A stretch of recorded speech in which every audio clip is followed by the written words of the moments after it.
Hello, and welcome to this discussion that the Observer Research Foundation, or ORF, is co-hosting with CEPS and the European Union Mission in India on climate ambition and action, and how India and Europe can partner going forward, particularly in the light of COP26, which is approaching rapidly.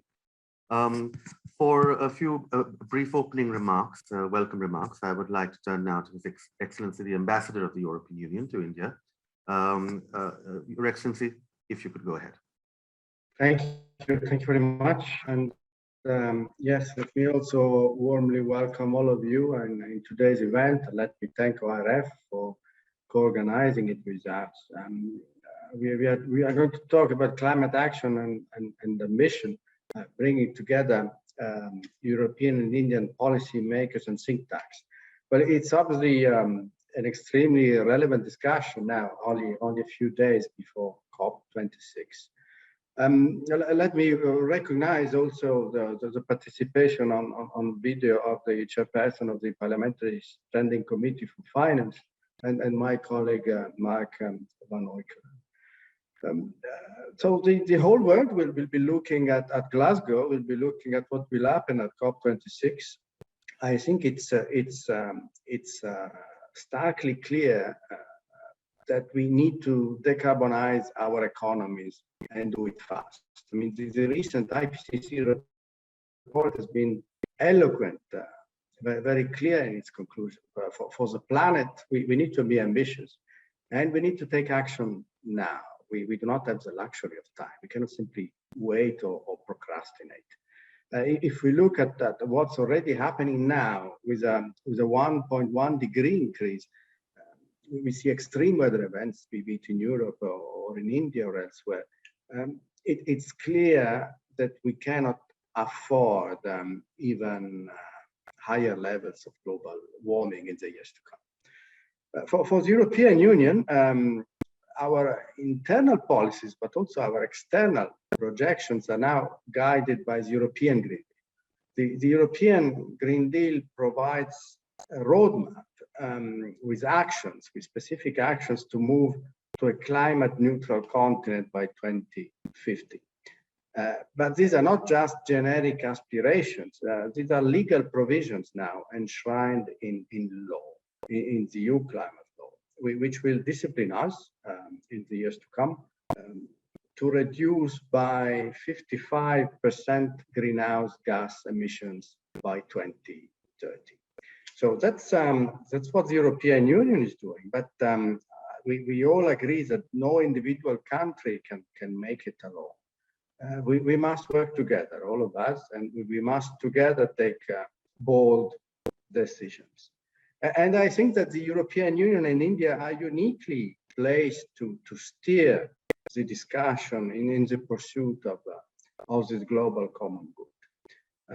At the EU-India leaders meeting last May, our leaders reaffirmed their commitment to the implementation of the Paris Agreement. And this shared commitment was also very visible last week during the visit of the Executive Vice President for the Green Deal, France, Timmermans. I think during the visit, again, it emerged very clearly that the EU and India are going to be key players in COP26, and it's essential that we work together for its success. But let me conclude here and wish you all a very productive discussion in this topical issue. Thank you very much, Ambassador. And now for our two keynote addresses from European and Indian dignitaries for the next few minutes. I'm going to hand over to these addresses. The first will be by Ambassador Van Hoytelen, who's Ambassador at Large for Climate Diplomacy at the European External Action Service. Good day, ladies and gentlemen. It is an honor and a pleasure to speak at this new Track 1.5 dialogue event focusing on climate ambition and action.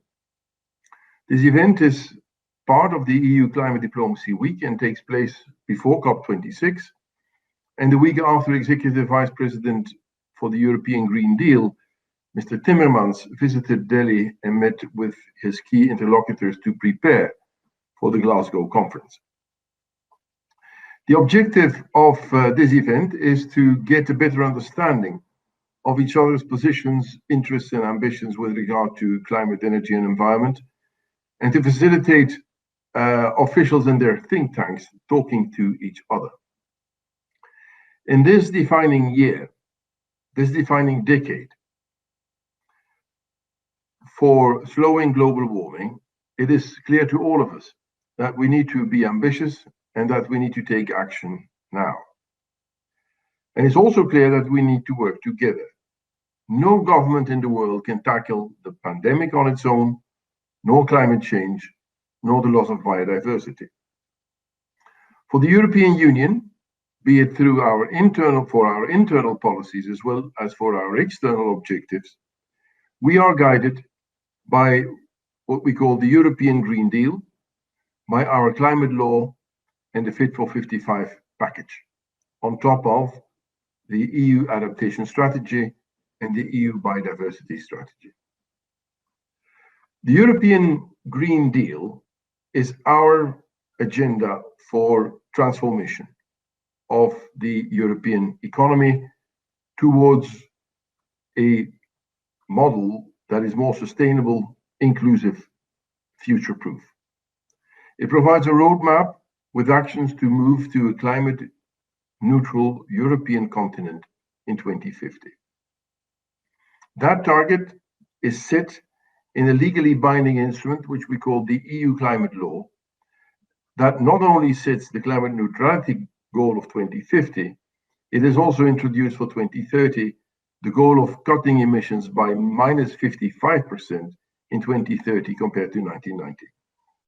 We used to have a target of a cut of 40%, but because of the climate neutrality objective in 2050, we had to raise our ambition for 2030 as well. That is why we have gone from minus 40 to minus 55, and there are now 13 proposals in front of our legislators to bring or to achieve this target of minus 55%.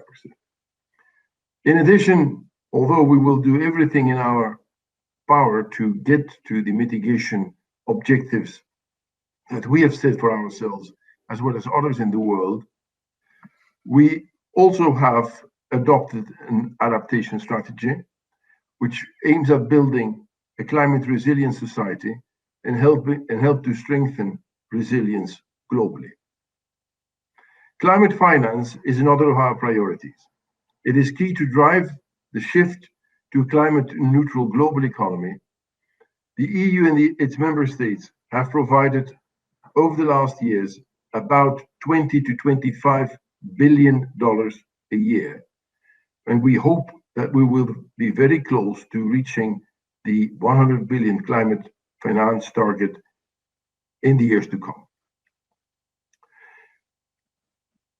At the EU-India Summit in 2020 and the EU-India's leaders meeting in May 2021, we have reaffirmed our commitment to the cooperation under the 2016 Clean Energy and Climate Partnership.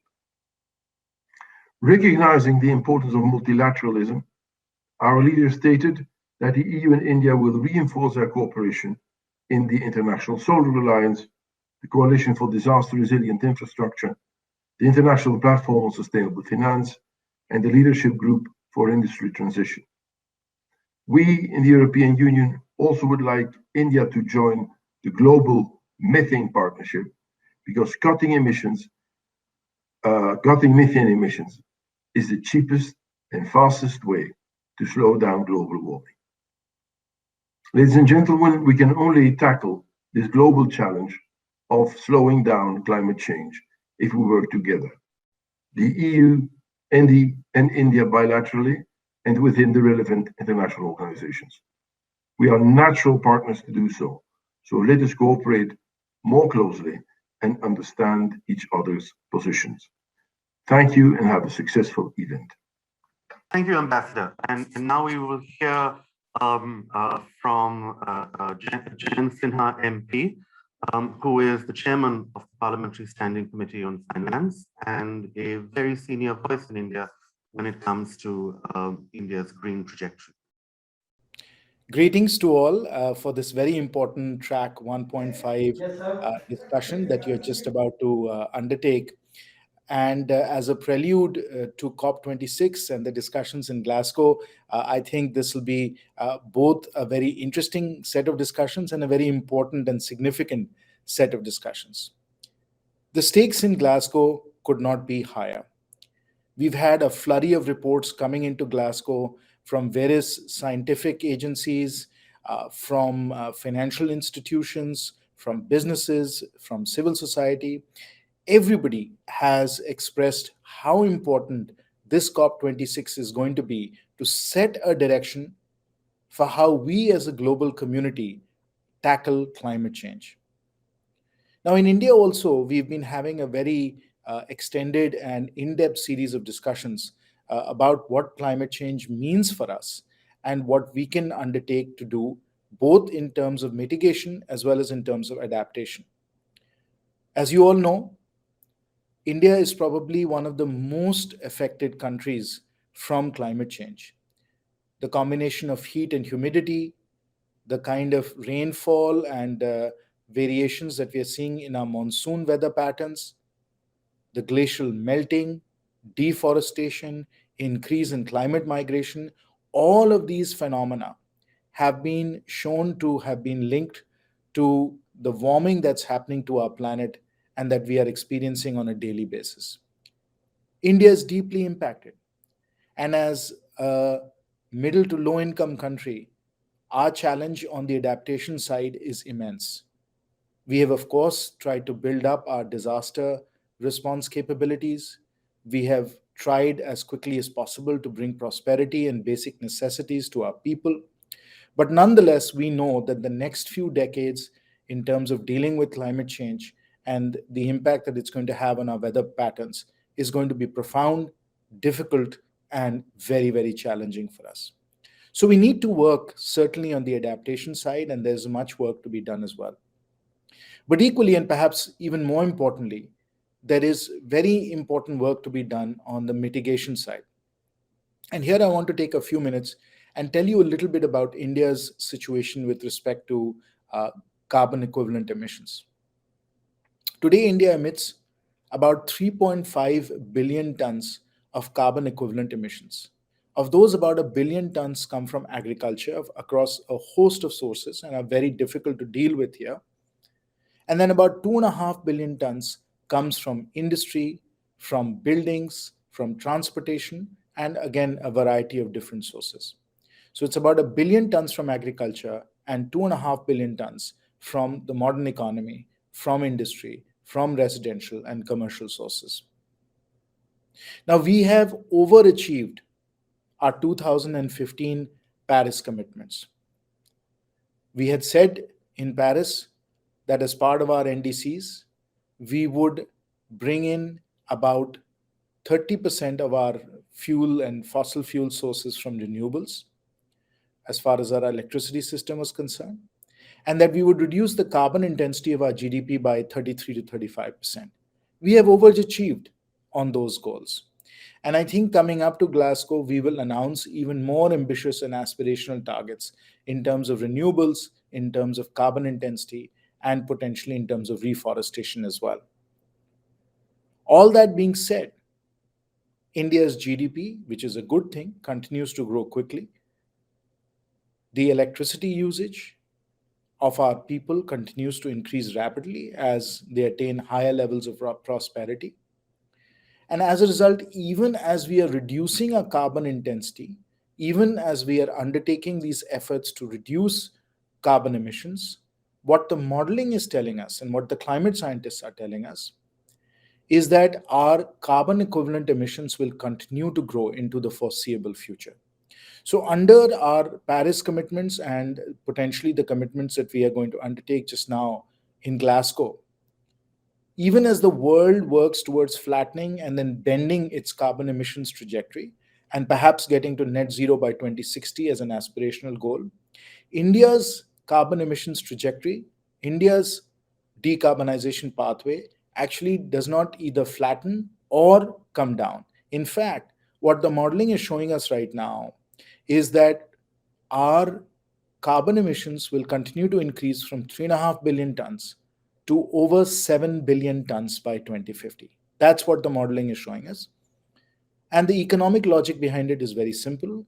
India is going to continue to grow. Its GDP on average is going to grow across the 30 years by about 5%. People are going to get more prosperous. And as they become more prosperous, as they use more electricity, they travel more, they eat richer, more protein content foods, our emissions will grow.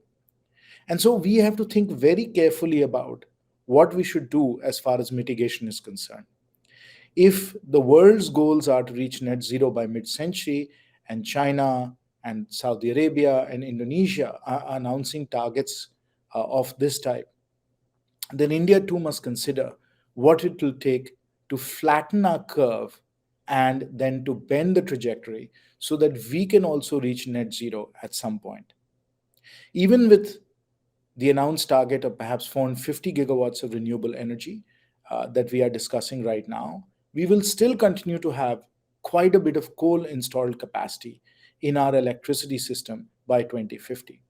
And because we are the fourth largest producer of coal and we have very ample and sizable coal reserves, we will continue on our baseline planning to rely on coal for baseload electricity. And therefore, even as we look at our baseline pathway, our decarbonization pathway, we have to start to plan and think about more ambitious ways of flattening and bending our decarbonization pathway. Now, all the work I have been doing with climate scientists and with modelers shows us that net zero is actually net positive for India. I'll pause and repeat.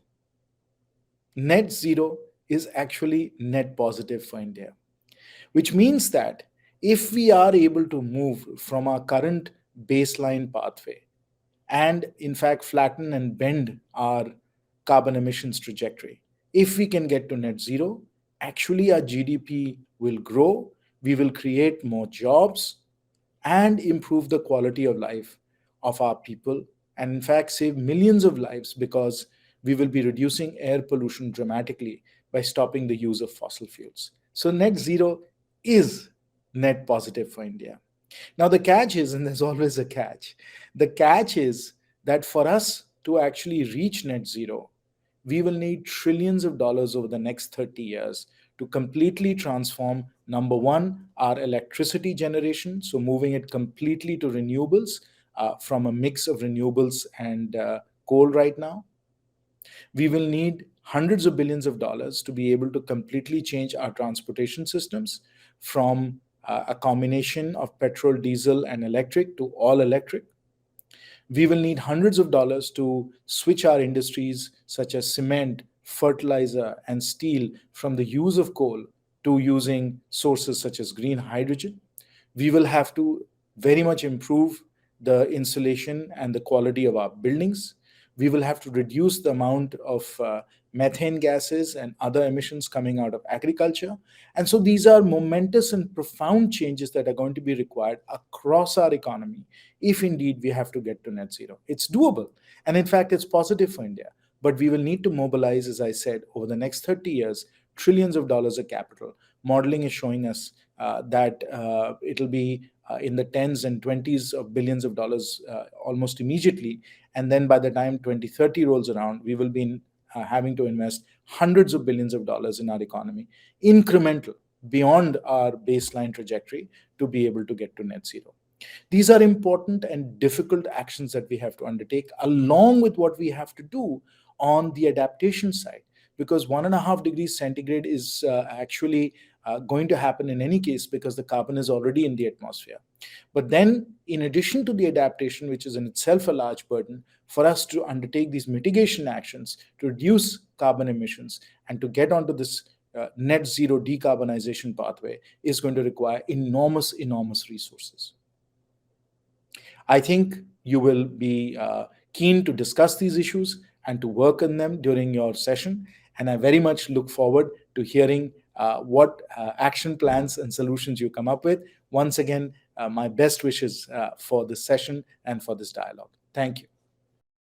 Well, and thank you. And then we've heard from both Ambassador Van Huykelen and Jayant Sinha, MP.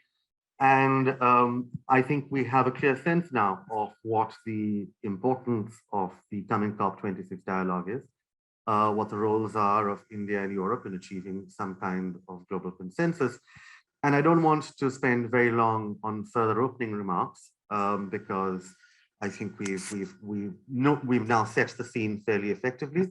And I'm going to hand over to my colleague from CEPS, Irina Kostova, who will take us through the next few minutes. Yes, thank you very much, Mihir, and good morning, ladies and gentlemen. And I'm glad to also to co-moderate this session on behalf of Center for European Policy Studies. So what I can do is just to echo what we have heard so far regarding prospects for the cooperation between the European Union and India, and of course, I'm looking forward for the discussion, and maybe just a couple of observations, a couple of points just to maybe to launch the discussion with our speakers. So of course, both the European Union and India have the priorities in climate change adaptation, in climate change mitigation. We have heard this today, and these are, of course, for regional players, as both climate issues will become, climate risks will become not only an issue of economy, but also pressing issues of social welfare and even regional security. And this is something that needs to be discussed in the nearest future.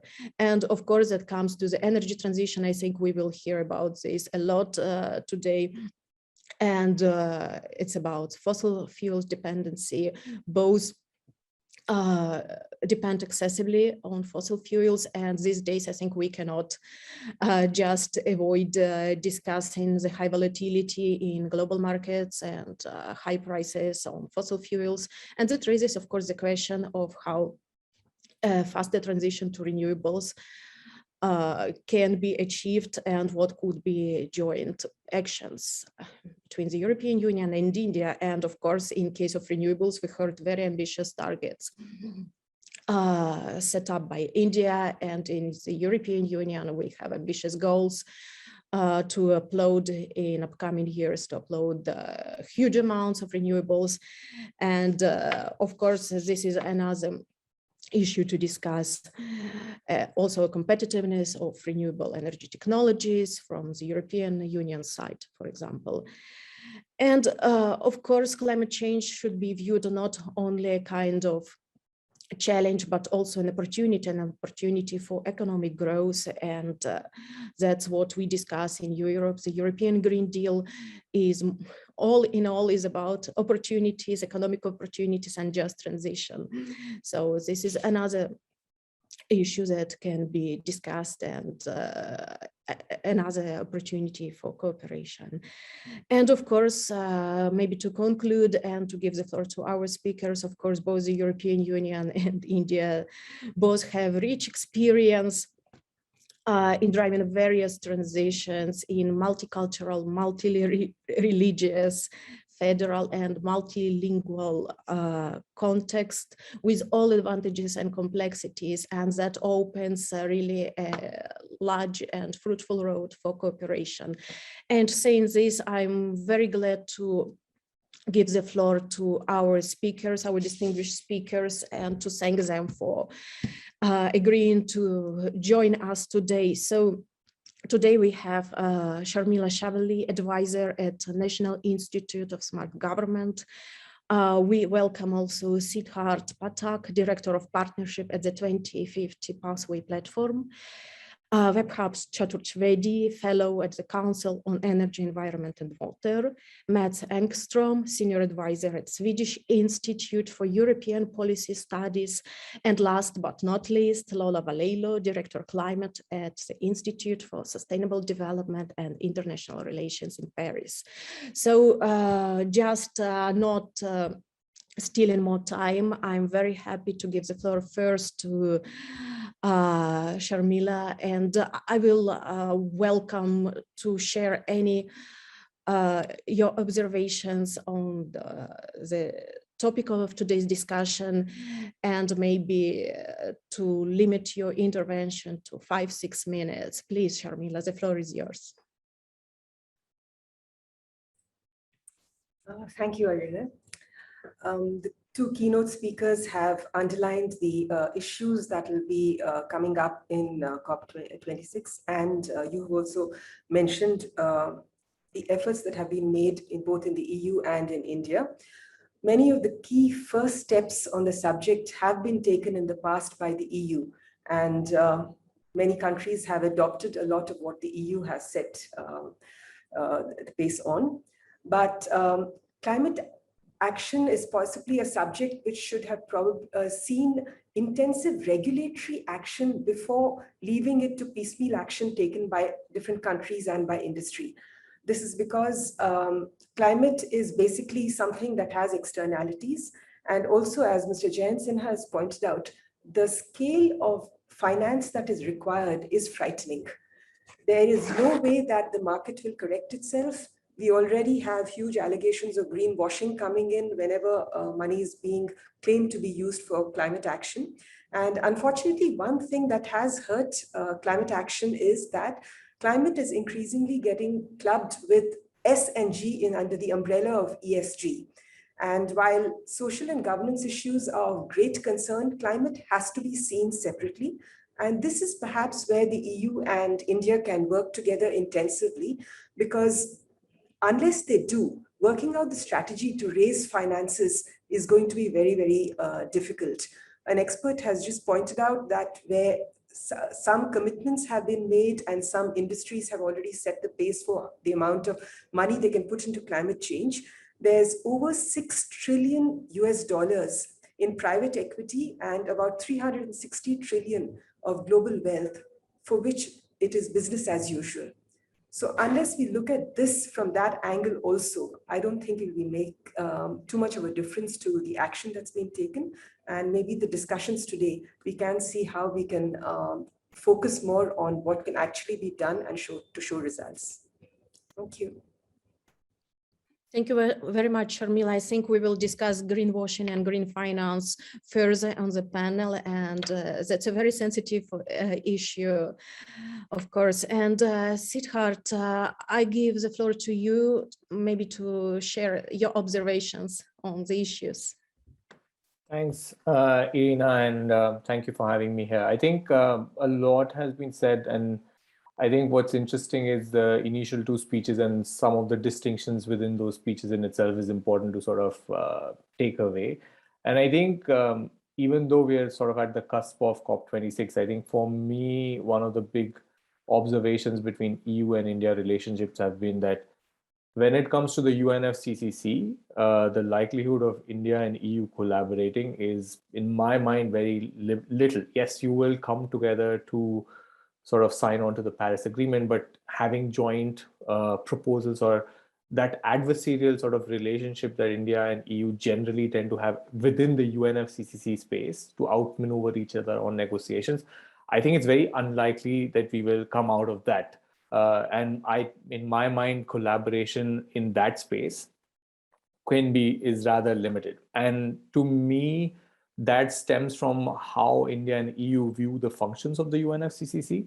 And if you look at some of the consistent demands from India around principles of historical responsibility, the ability for developed countries to pay finance, while on the EU side, there's been a lot of stress on transparency. There's been a lot of stress on sort of ramping up ambition very rapidly. So there is a bit of a mismatch in terms of how they view that institution. So I would leave the UNFCCC aside and probably come to the other side of climate and the collaboration on domestic policy.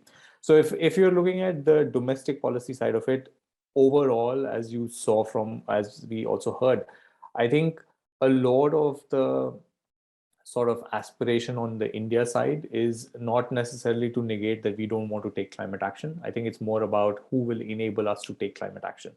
And I think there are obviously existing relationships with the US, and the EU has emerged as another sort of key ally in that transition and enabling that transition.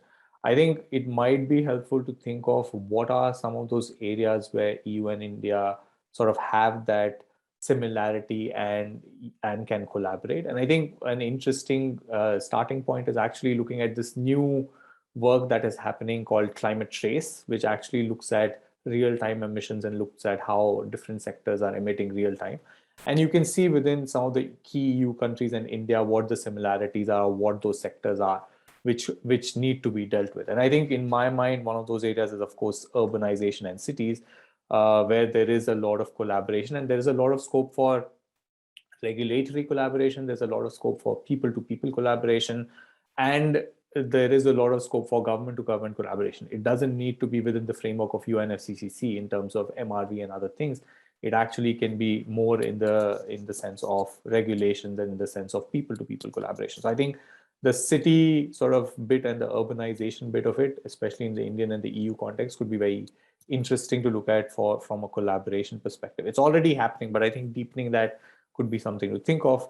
Of course, there is within this space the EV and the transportation bit of it. I think I'm not going to limit myself to electric cars, but actually urban transportation in itself is a field that we need to sort of think of collectively and not necessarily just focus on the electric vehicle part of it. I think the other bit to me, which is very interesting in the EU context as well as in the Indian context, is agriculture, which is not necessarily the most sort of collaborated upon field. It is very unique to each sort of space.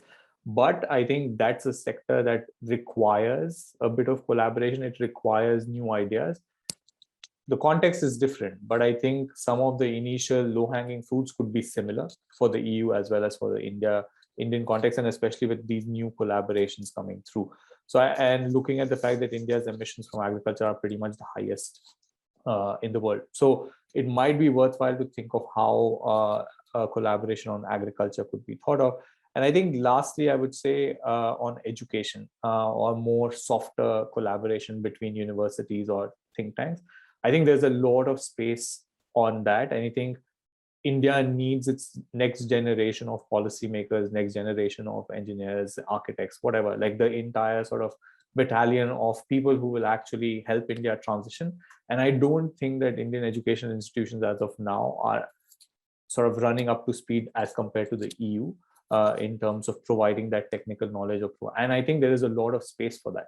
There's a lot of appetite. And I think that sort of collaboration, again, could be something to think of with outside of the lens of the UNFCCC particularly. And I'm sure a lot of my colleagues after me will talk about industry and steel, so I'll leave it to them to talk about the hard to abate sectors. But I felt like it's important to sort of distinguish between the UNFCCC space and the collaboration there and the actual domestic policy implementation side, which are two distinct spaces in my mind for the EU and India to work together on. Thank you. Thank you very much, Siddharth. And you actually already gave us a bit of hint of some tangible and practical measures, what actually can be potential cooperation between the European Union and India. So I would like now to give the floor to Webhav and also asking you to comment maybe on what you have heard already and about, Siddharth just mentioned that domestic climate policies can be like the driving force of cooperation. Please, the floor is yours. Yes, great. Thank you, Reena, and be here. And thank you for the organizer for inviting me. A very interesting set of keynote speeches. And I think Siddharth has highlighted some very interesting points that there will always be probably the conflict at the multilateral platforms like the UN platforms. At the same time, there could be a lot of opportunities, for India and EU to collaborate on many different things. And some of those he has already mentioned. Now, the way CW is looking at this larger decarbonization debate, or even the very specific net zero debate, that we think there are 5 different dimensions that one needs to view this debate from. And these 5 dimensions are about responsibility, differentiation, feasibility, economic cost, and opportunity. So responsibility is about historical responsibility, and we know that essentially whatever we do, this is not going to go away, at least from the from the perspective of the sort of Indian stakeholders, mindset, this whatever happens at the United Nations platform, and we know that many of these concepts have been increasingly being sort of watered down now. So whatever happens at that platform, from at least the the Indian perspective, this notion will not go away, and it will always be present in sort of the backdrop. And even in this COP, we will see these arguments from the government about the carbon space, historical responsibility, and all, right? So that is one thing. The second is the notion of differentiation, and we are not talking about just we are talking about progressive differentiation, which is different from the way differentiation was viewed earlier. Now, what we are saying is any country that becomes rich now should not continue to ask for carbon space forever, right? So if India becomes rich, whenever it becomes rich, it should say that well, as a country, we would like to achieve net zero in 15-20 years. Now the question is, what is meant by rich? So the World Bank gives a particular definition, per capita income level of around $12,500 per capita. That is the definition of rich. Now going by this definition, we would, if we would see it, we would know that maybe China should achieve, net zero by 2045, India by 2075, and Africa maybe later. The larger point being both responsibility and differentiation is that there has to be some equity in the net zero debate, right? So saying 2050 net zero for everybody, that does not make sense. The question is more, equity and justice will be an always important part of the debate from the Indian perspective. And you will actually see many of these arguments I'm talking about, carbon space argument, equity arguments, continue to be in this COP in a big way, at least from the Indian perspective, because we engage with the government very closely on, kind of informing many of those positions. So those things we will see, these arguments, and these are important arguments for us to, be sort of progressive about it, not keep on holding to the baggage, right? The historical baggage, but also, to borrow some elements from them, at the same time, be progressive to the extent possible. Now, the third point is about feasibility. So I think any opposition to net zero by 2050 is not at all a philosophical opposition. It is only because, is it feasible for a growing economy that is not even peaked yet? So the question of feasibility looms large, and feasibility itself has many different aspects. Feasibility is about how much fiscal space a country has actually to push many of these low carbon technologies. What is the political economy? Can we say no coal mining in India even by 2050? Now, so these are the question of political economy, the question of electricity pricing policy. That's another big political economy question. That is, when we need electrification of an industrial sector in such a big way, well, the cross subsidy has to go, which is there in the existing setup. So these are questions related to political economy, fiscal space, per capita incomes, many different things that need to be better understood for understanding the feasibility question. Then the fourth question is about economic costs, and Mr. Sinha emphasizes very clearly, very interesting points, that that it is not net zero is net positive. So by and large, theoretically, his point is very valid, in fact, right? So the question becomes this, this is also going to be a geopolitical game, right? For example, we already know China has captured many of the supply chains, of critical minerals, which are used for manufacturing solar panels, batteries. So how the value added of the new future is going to be distributed is going to be determined by which country takes on a much more strategic position and moves early. So while theoretically it is right, but which country actually makes the move and starts capturing many of the things, in this new supply chain, that country is going to gain, right? And that is why one message we keep on, and at least I repeat everywhere at the forums, and now we think we have made some headway even in the government thinking, is that net zero is essentially about economic transformation. It is not a climate debate. It is not an environmental debate. It is essentially about economic transformation. The earlier India as a country kind of realizes this and accepts this across ministries, across the key decision makers and the power players in the economy, the earlier we will actually start to gain the strategic advantages. Otherwise, we'll keep on opposing and using many different levers for, like, including carbon space and many other things, right? So while the debate needs to be equitable, there is also the strategic element that we need to understand the economic cost. The costs are going to be real if a country does not harness the strategic kind of advantages, and that is where the opportunities lie. Right? What are really the opportunities? One is the opportunity to just present yourself as a climate leader, because India is doing a lot more clearly. So one is that opportunity as a climate leader, but the other opportunity is the opportunity to just create jobs.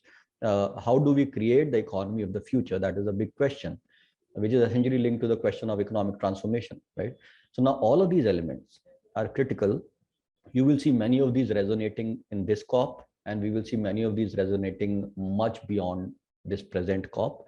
But these are, various perspectives that, came to my mind while listening to to all. Of course, there are many elements related to the exact negotiations in terms of the different articles of COP, and we are not going into that. But broadly speaking, these would be my initial remarks.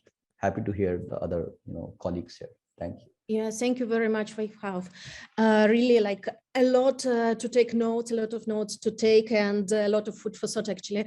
And I like very much your comments, like your last comments about economic transformations and the new rules of the game. So what we are observing now is, of course, the creation of new rules of the game, and what different parties will manage to get in also via this upcoming negotiations, of course, will matter a lot. And I would like now to move to Matt, and maybe to ask you to comment on what you have heard so far. And of course, like we heard a lot of arguments. So in Europe, we are discussing a just transition. So what can be maybe, what can be just transition at a global level, and maybe you can give us also a bit European perspective on what should be upcoming negotiations look like. Thank you very much for the invitation, and thank you for the earlier speakers' excellent comments. I will not talk so much about renewables or other issues that have already been addressed, but picking up on what you said now on just transitions, I think one area where this will become very important is the decarbonization of industry, because there is many jobs there, and there is also perhaps a risk of a certain gap in the development. And as was mentioned, there are differences between EU and India in the formal negotiation in the climate convention. And we saw this also in the recent statement by the like-minded developing countries. But there will also be other commitments in Glasgow, very important commitments on sectors and on other kind of promises, and including the decarbonization of steel, cement, and other hard-to-abate sectors.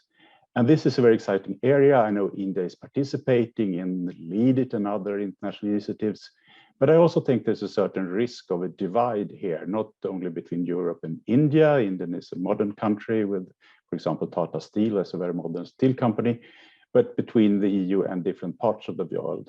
And if you look at the reactions to the proposal for a carbon border adjustment mechanism, I also think the EU has to look at ways of showing in real action that this is also a question about facilitating the transition in other countries. So when it comes to heavy industry, there is scope, I think, for closer EU-India cooperation, both on a practical level, but also on looking on how to facilitate this change on the global level. And I know that CW and Arnab Ghosh have proposed, for example, a Green Global Hydrogen Alliance. I think that is something the EU should look positively upon. There is a need both to have a common worldview on what is happening, but also to look at the possibilities for co-innovation and also for adapting technologies like large-scale hydrogen use to different circumstances. It's one thing to use hydrogen in very controlled environments, but if you're looking at global applications in the global south, for example, on safety and many other issues, a lot of development of standards and procedures and technology. So that is something I think the EU should look upon.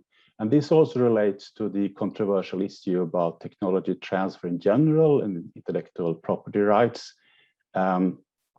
I think this maybe we can come back to in the discussion, that both the EU and India would need to move from the rather not so productive discussions in the WTO and look upon this in the perspective that these new breakthrough technologies need to be diffused rapidly across the world. There is a need for intellectual property rights, for innovation, promotion, but there is also a need to avoid that it is misused, and one can discuss whether compulsory licensing or rules against the misuse of IPRs are the right way, but that is an important area for constructive discussions, perhaps also outside the WTO negotiation table. Well, I don't have that much time, so I just briefly talk about a few other things. I think manufacturing in general, also outside the heavy industry, is an interesting area for cooperation. For example, if you look at the need for electricity, this will be very difficult to handle if we had not better on resource efficiency in manufacturing in general. And one can look at the German Progress Initiative, for example, for resource efficiency. Digitalization is an area linked to that, but digitalization also has climate effects on its own. This is an area where India has a lot of knowledge, both linked to applications in general, but also in the service sector, where I think more can be done. And I think more in general also that the relation to Global South, especially other countries in Southeastern Asia, is something that there can be closer cooperation on. In relation to the Chinese rather aggressive development of their own standards, I think more can be done, and also hope that the Quad cooperation and the working groups there will not be too much. I think there's a need for cooperation also encompassing Europe and Japan and the US, and with India in the center, so to speak, there. And finally, I would also like to talk a little about the post-Glasgow process. Whatever happens with the negotiations, there will be time after Glasgow, very much to do. Great Britain has left the European Union. Germany will have the G7 presidency. India will soon have the G20 presidency. And I think, for example, on the sectorial pathways to 2030, this is an important item to work on also after Glasgow. And I think that's an area of possible cooperation. Thank you. Thank you very much, Matt. And I have been waiting for technology transfer to be put on the table, and I think we will discuss it also during the panel discussion, very important. And now I would like to give the floor to Lola, and I think you have the privilege to have heard what other speakers have just mentioned, and to comment on what has been already discussed. Please, Lola, the floor is yours.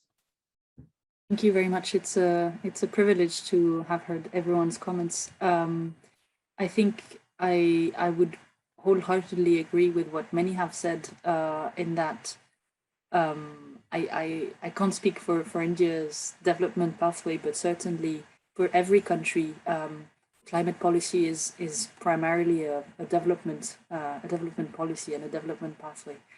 And certainly for EU, the Green Deal is our main political project currently, and also a way to add momentum to the European project as a whole. I just want to have maybe a preliminary comment, and I agree that maybe it's not worth, in my comments, spending too much time on UNFCCC, but maybe on this question of equity, because it's at the heart of everything and it's very key in the negotiation. I don't think, and maybe that's a lack of communication from the presidency or from some particular parties, but that the goal was to say that all countries should reach net zero CO2 emissions by 2050 for everyone. I think it's having the benchmark for ambition that the IPCC 1.5 report in 2018 gave us, which is no matter whether you overshoot 1.5 by the end of the century or not, you need to reach net zero CO2 by 2050 globally. But it doesn't say anything about every country reaching that at the same time. And I think some countries have put forward targets for all greenhouse gases by 2050 for EU, or 2060 for China. And I think it's same as, with the NDC, it's very much a target that is collective and that every country has to determine their own path towards. And I think there's also a lot that needs to be done in order to, at COP, to also add some more credibility or more clarity for what a net zero target entails. But that's maybe for a different discussion. I think in terms of areas for domestic policy cooperation, Siddharth named quite a few of them, and Mats as well added a few on the hard to abate sectors. I think in terms of less a sectoral issue, but maybe a cross-cutting one, in terms of governance framework, there is a lot that has been done over the last years, but also very recently with the net zero goal at the EU level, to try and understand how can we coordinate the bloc going towards net zero while having sovereign countries also trying to determine their own path. So I view Europe as a very interesting, almost microcosm of the question that we have to some extent at the multilateral process. And I think that's why it was important to mention the just transition question, because the issue of social justice is going to be a make or break issue for Europeans' credibility and capacity to actually implement those policies laid out in the Fit for 55. There are a lot of internal questions regarding, for instance, putting a price on transport or putting a price on carbon in the field of transport and buildings, following the existing ETS on electricity and industrial sites. And I think this internally, this topic of the carbon price in those sectors and the CBAM externally are definitely some issues where the question of social justice and the credibility of EU will be key for its capacity to implement those two mechanisms, because those incentives and price signals will only be viewed as fair if their legitimacy is not in question. So what you do with the revenues generated is going to be paramount, and whether some revenues are recycled to those countries that would be most affected is going to be key for either of those tools. I just want to do some kind of parallel that the political legitimacy stems from the social fairness. And I think all these reflections are interesting also for India to project itself in a development pathway. Just a couple of points. I think in terms of, the EU has done its Green Deal for its own transformation, but it's also has the ambition of the Green Deal being a cornerstone of its foreign policy. And I think in that respect, in terms of supporting other economies and India, chief among them, to do that low carbon development, I think the question of provision of cheap finance or cheaper finance is going to be absolutely critical. And the EU lending some support to global financial institutions, contributing to reducing the cost of finance is going to be absolutely paramount. We know we're not investing enough in the transition anywhere, but the gap is even wider in developing countries and in India in particular. So there's a lot of catching up to do, and I think putting the diplomatical weight on this question would be extremely important, also for the legitimacy of the EU's project. I'll stop there. Thank you very much. Thank you very much, Lola. You have raised all these important questions and made very useful summaries and political legitimacies, and of course the external dimension of the Green Deal. That's what we like to discuss in Europe. And the question is what exactly this external dimension means. And well, you mentioned also carbon pricing and CBAM, hot issues. So I think that's all what we are going to discuss now in a panel discussion. And I pass the floor to my colleague Mihir, who will lead the Q&A discussion. Well, thank you. And I think that all of you in your initial remarks have given us a lot to think about. And then I think I summarized sort of some of what's emerged from it quite well. And I think that I'm going to, rather than asking a single question and taking it around the floor again, which was my initial plan, because a lot of you have gone in different directions. So I think it might be fun to follow up on some of those directions one by one. So I'm going to talk to you first, Shamla. You warned us against the possibility that, look, everybody else talked a lot about how a critical pathway forward for us in India, and particularly when it comes to our relationship with the European Union on climate change, is going to be how much finance, including private finance, arrives, how it can support the transition, the green transition. But you warned against greenwashing, for example.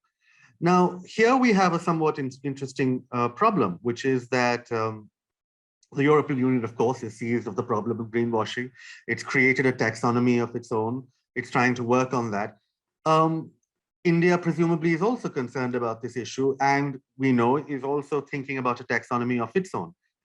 Why, in your opinion, is the Indian effort, which is after all coming after the European effort, not really taking the existing norms for greenwashing that the Europeans have developed into account? Two things. One is, I do not think the European Union as a body or any of its individual members will ever see fully eye to eye with India on this subject. We are approaching the problem from two different ends of the spectrum. So as my Indian panelists had very, very vocally pointed out, there are areas where we will continue to clash in different forums.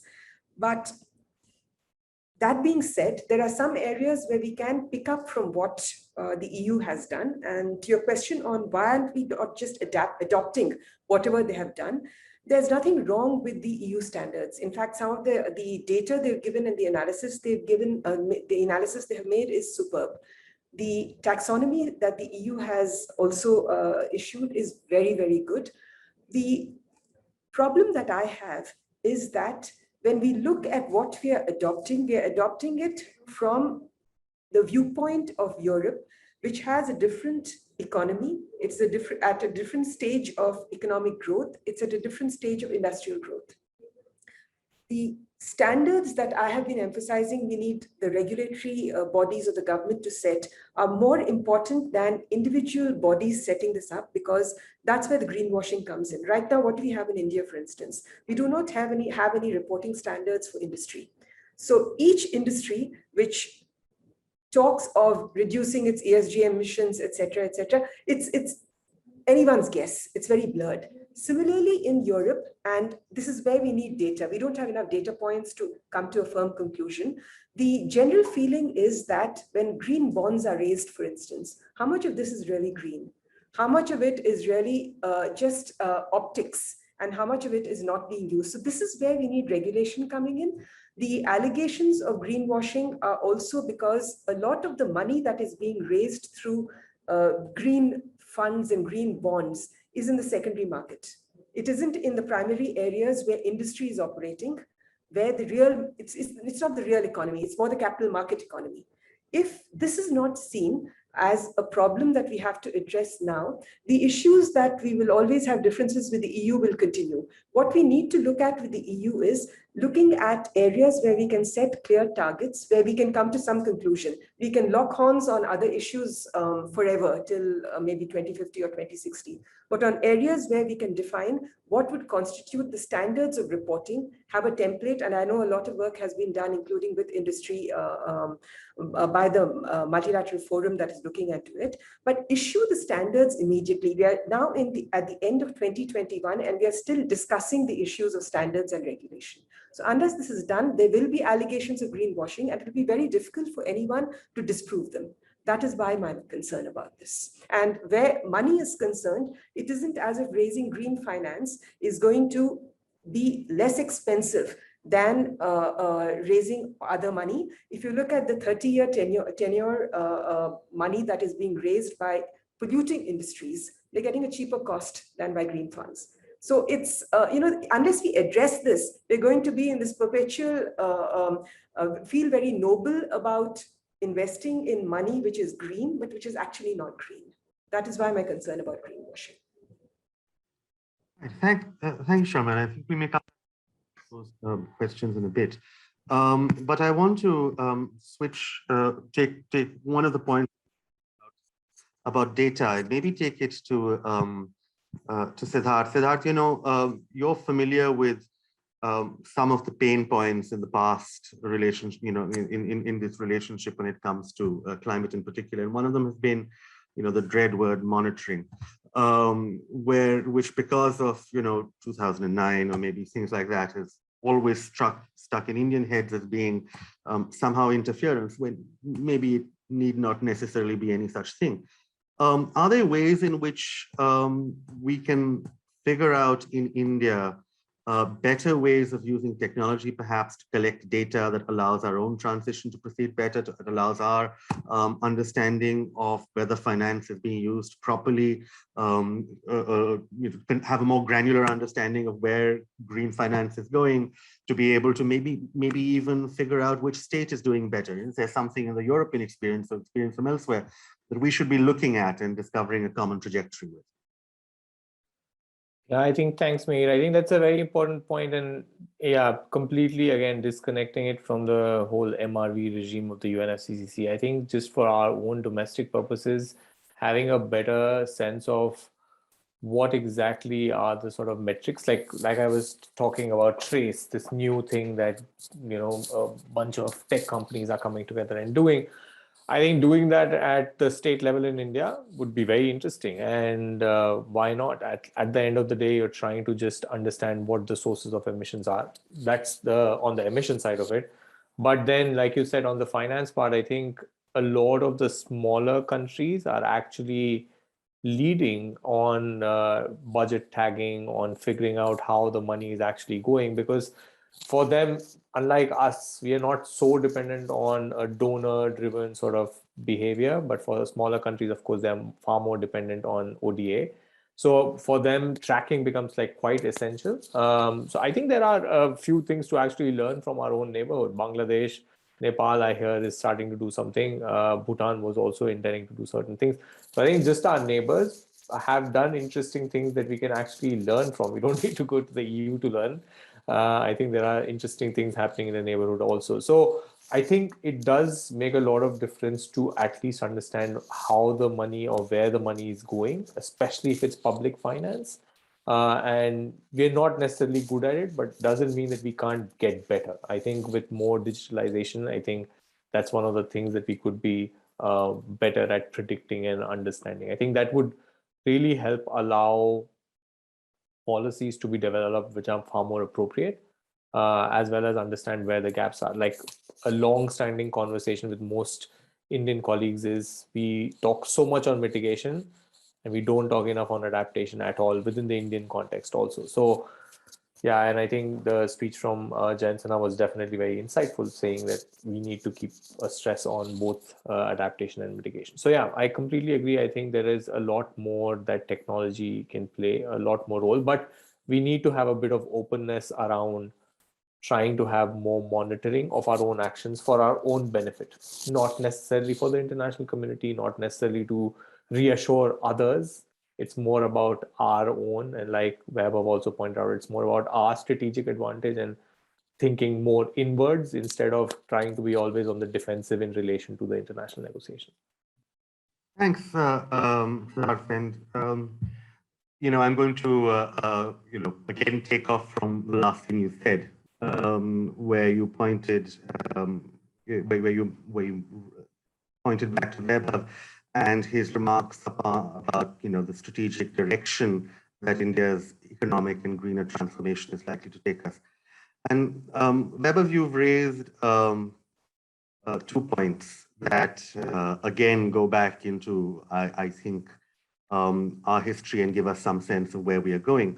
The first was that you talked about justice, right? And justice has to continue to have a role to play in even when we are talking about transitions in the distant future or targets in the distant future, right? And so not everyone should hit net zero at the same time. And or as Jayan Sinha told us earlier, maybe India doesn't hit net zero at all in its current business as usual trajectory. And the other thing that you pointed out was that we are now in a position for various reasons that we can't avoid, of thinking about where the supply chains of the future are coming from. And who makes, if we go in for this transformation that all of us think is vitally important for us, as an economy and as a global environment, does it mean that we're also losing another strategic economic race? And how is it that we put these two things together? And here I want you to sort of go off the reservation a bit and tell me, how is it that the European Union member states have a role to play? Because both in technology, in big tech, and in the broader IPR control of many of these technologies, India and the European Union are user spaces, but not really producer or owner spaces. And how is it that we can work out a common pathway going forward? Yeah, thanks, Mir. So this is a very important question because we know that at the global level, at the negotiation level, multilateral platforms, there would always be tussles of many different kinds. And as I said initially, also in my remarks, that does not mean that joint opportunities could not be created or harnessed, right? Tech platforms is one of the opportunities. In fact, Matt talked about the Hydrogen Alliance, International Hydrogen Alliance. India has already taken a lead in that. In fact, the International Solar Alliance was also something that India, the idea came from India. In fact, CW worked a lot on it in the initial stages during the conceptualization of it. And then it was sort of co-owned by India and France. And we are pushing ahead, of course, on any platforms, progress is slow, but we are pushing ahead. And there's a sort of a, great positive development that could happen in the future on this platform. Now, similarly, hydrogen is another big thing that is upcoming, right? And if we are able to do something jointly on it, on hydrogen, then it is also, going to be potentially very disruptive, right?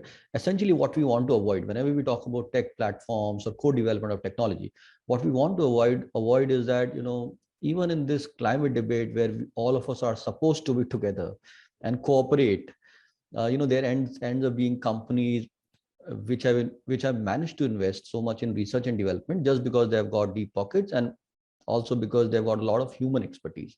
And most of the time they're based in the global north, most of the time just because of historical reasons or investment in R&D in education and higher studies. But China is increasingly getting into this. Earlier we know that, there are many allegations also in China that they have managed to steal a lot of technologies. Whatever be the reason, the point is, well, they are able to develop these technologies, right? And this game will continue to be played. We want to avoid into getting a trap in which another set of big technology innovations happen, which are absolutely critical for a rapid transformation. The markets are extremely powerful. As an economist, I always say this, that markets always will surprise us, and they always move much faster than the governments or negotiators could ever imagine. So that is bound to happen. But in this process, we should not end up in the same situation that some big innovation has happened which has a great potential, but that has happened in maybe somewhere in the global north or in China, and rather than in the emerging economies. And just because of the patent issues and because of the cost issues and all of those unnecessary issues, right? These are very real issues, but the question for us as a community is there a way for us to avoid getting into those traps again? And can we create alliances for just foreseeing these kind of potential impediments and just avoid these, so to speak? So is there a way for us to do that? An International Hydrogen Alliance could be potentially one of those things. And maybe, I don't know, if something on carbon capture and storage. We don't talk about it often because of many reasons. First of all, it is going to be increasing the cost, and for emerging economy, the moment we discuss in the governments, it is like a complete no. But yes, that is another potential technology. So the question is, can we create those alliances on all of these sort of magical technologies which are supposed to disrupt the future? And can we really take advantages and not be on the same losing kind of platform in the global market, the way it will move or expected to move in the future? That is what we need to ensure, and that is what India and Europe have to start finding those kind of opportunities Otherwise tech transfer will always be another element in the text, but we'll never progress on it. Yes. Thanks, Vaibhav. I think though that's a very valid point. And you've thrown up a challenge, and Max is going to answer that challenge for you, because in his initial remarks he said he made 2 points I think that are relevant. First is that if the European Green Deal is about restructuring the European economy, a crucial part of it has to be the ability to facilitate the transition in other countries, including its trading partners. Otherwise, for example, border adjustment is going to kind of blow up in everyone's face. And the other important point he made was precisely this about IPR and tech transfer. This can no longer be a hurdle in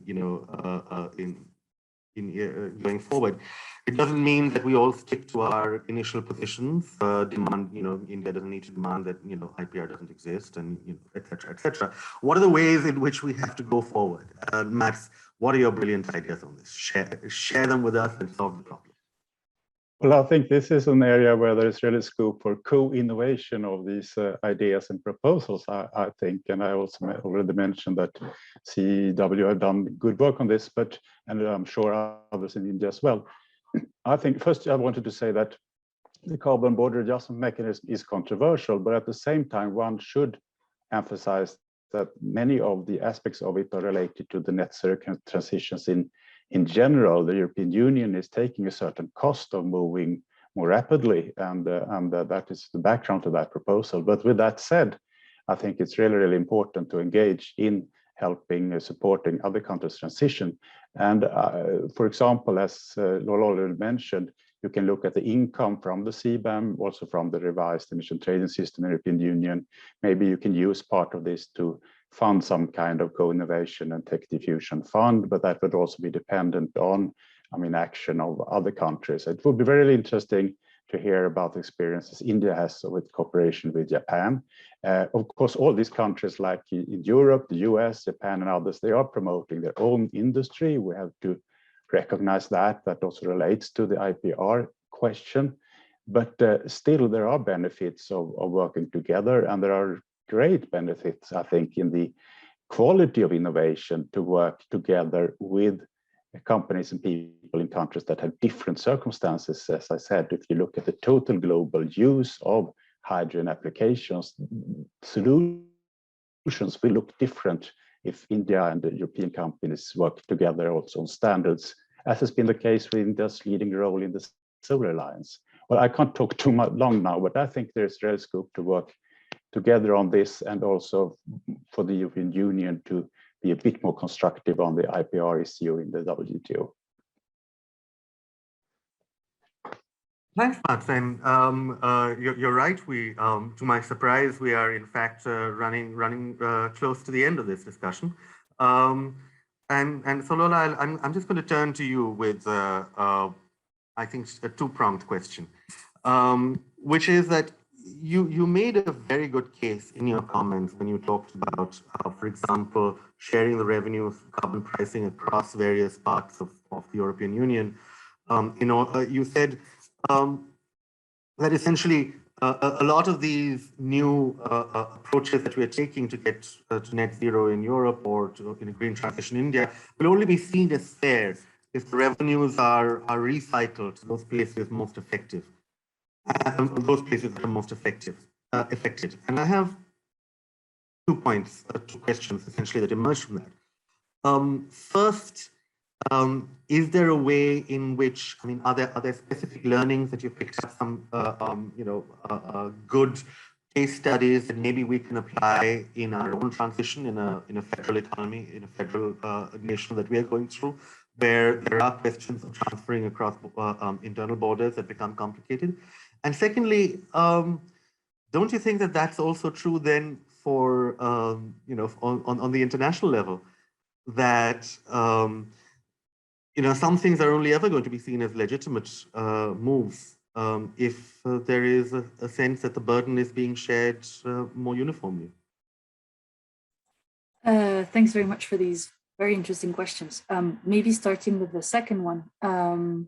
I think absolutely the political legitimacy of the European project needs to be based on the sincerity, if you will, of the commitment to the transition and to also supporting transition in other countries. So, you know, if CBAM is, and it's going to be lively debated, but we have to know that in addition to the domestic debate on, you know, whether CBAM can support plugging the hole from the recovery package or massive investments that we're doing. Are we using this for our domestic investments, or are we also recycling it to those countries that are more vulnerable to climate change and more impacted? And I think we've done some research on particularly vulnerable countries, which may not be necessarily the largest or those that we hear the most about, but some smaller countries in the African continent in particular are very exposed to a CBAM because they export, you know, a huge share to EU. And I think they don't want an exemption. They want the support to transition to a cleaner supply chain. So I think absolutely this question of justice is going to be key, both domestically and also internationally.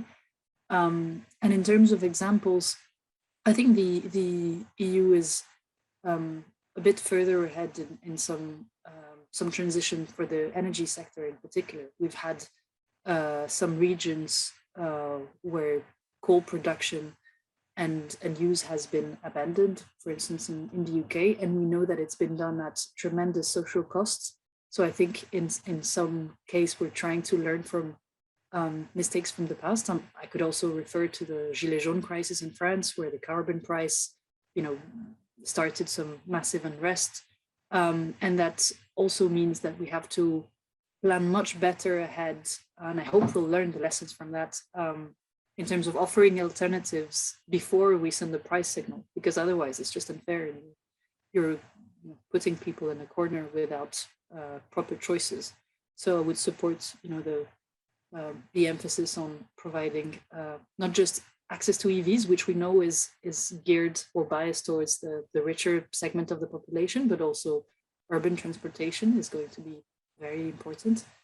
For instance, on this new ETS price.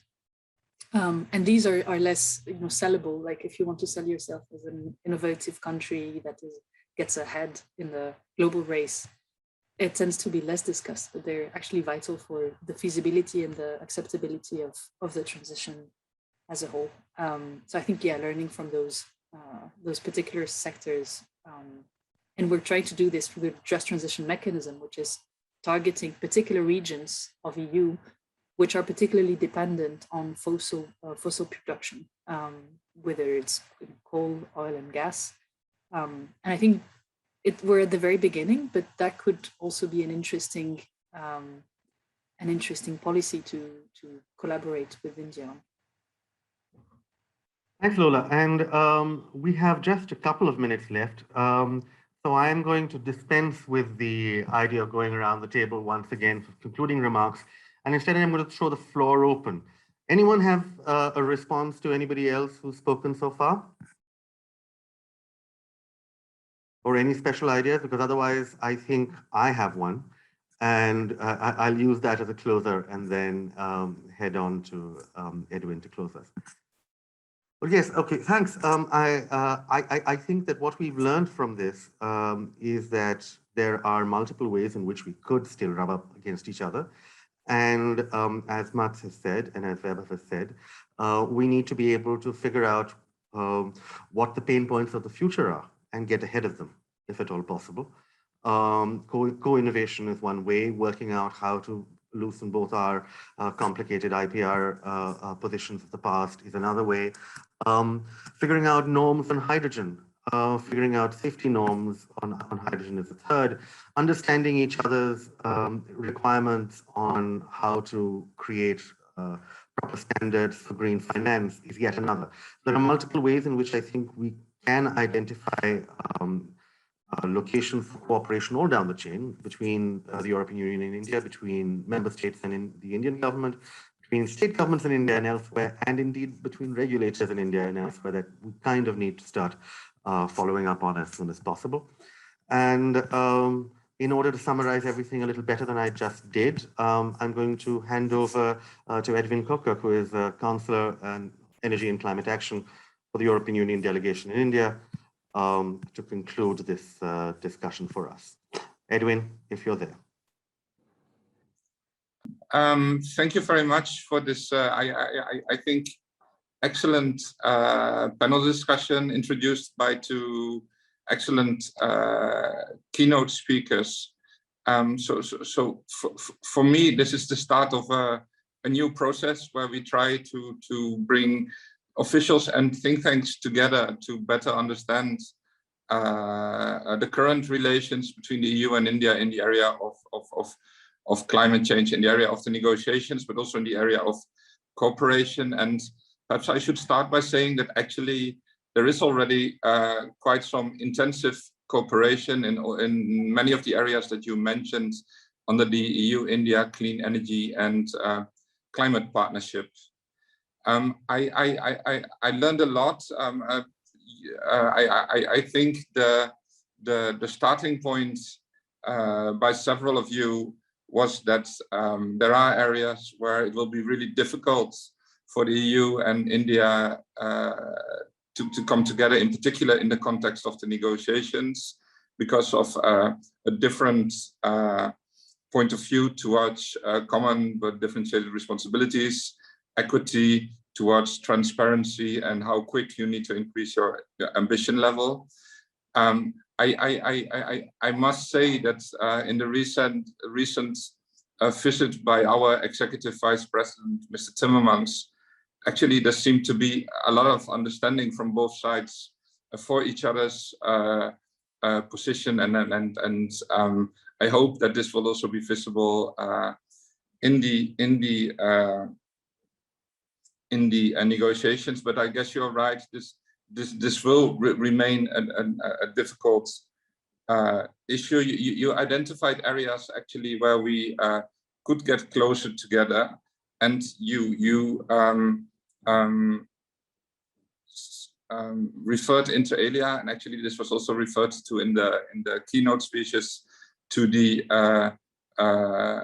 ambitions level and the fact that actually net zero could also be considered as net positive, that net zero is actually about an economic transformation, that not going towards net zero might actually entail an economic risk. But also you made very clear, both the keynote speakers and you in the discussions, that the big bottleneck will be finance. One of you said that the scale of financing that is needed is frightening. You also said that actually we need to make sure that this finance actually is put into green climate projects, and we need to prevent greenwashing. And there you identified as taxonomy as an important area for cooperation, while recognizing that it's difficult to agree on one set of text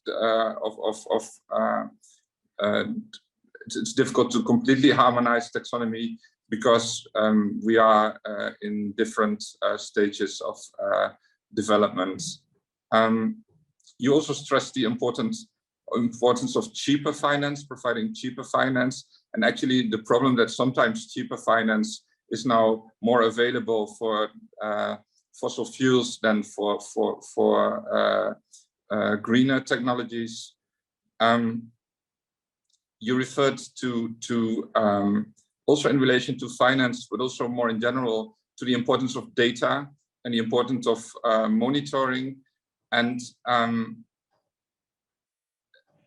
in relation to that, you made the comment, the same comment actually that you also made when you discussed the net zero pathway. You made the comment that data and monitoring is actually in your own domestic interest. With the right data, you can better follow financial streams and actually the achievements of these financial streams.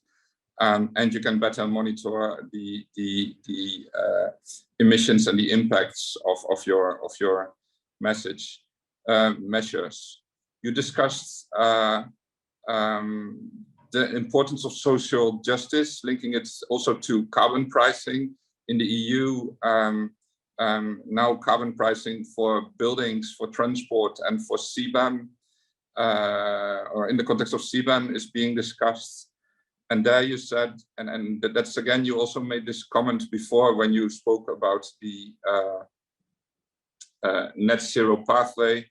It's important that the EU, when it talks about its own European Green Deal, that it also focuses not only on the internal dimension, but also on the external dimension. And you said for carbon pricing also, it's important that the EU is sincere about the green transition, not only in Europe, but also outside of Europe.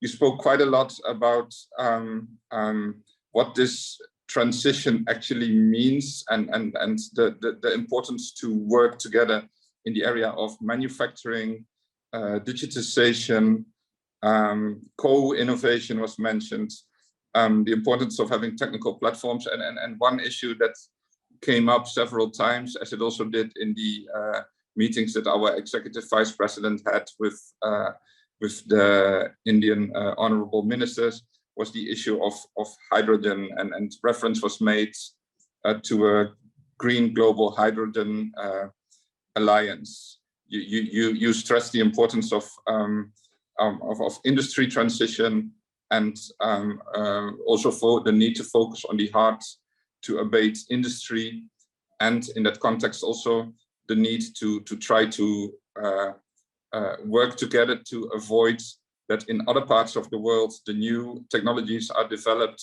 and that EU and India can less profit of these new technologies, as has happened before in other areas. Then I will just mention, because I think I should stop my conclusion, some areas that were also discussed, the area of urbanization, where actually we are already cooperating quite a lot, of transport, of agriculture, of education, and also, and perhaps today's discussion was an example of that, the need to not only focus about on mitigation, but also on adaptation, which actually both the EU and India is doing more and more, both domestically and in their international cooperation.